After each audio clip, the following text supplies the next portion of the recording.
हादी भाई भाई और ना पापा अमरूद लेने गए हुए आगे, तो हम ना ये खा लेते हैं। अच्छा अबे इनको बताता हूँ जाके।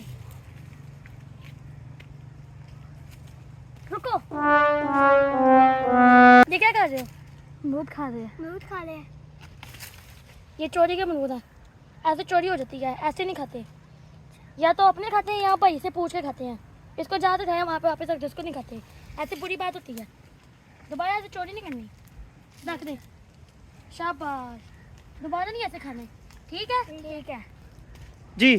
जी। तो आप भी ऐसे ना किया करें, नीचे से किसी की चीज़ खा के उठा के खा ले करें, ऐसे गुनाह मिलता है। जिसकी चीज़ होती है उससे पूछ के खा लिया करें।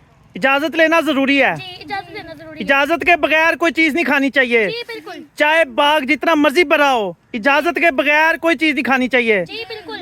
आपने जो अमरूद ले लिए हैं उसका वजन करवाएंगे, उस वजन के पैसे देंगे, फिर उसके बाद अमरूद खाएंगे। जी बिल्कुल। ऐसे नीचे से बाग से उठा के खा लेना गलत काम है, हराम काम है। जी। ठीक है, आइंदा से ऐसे काम नहीं करेंगे।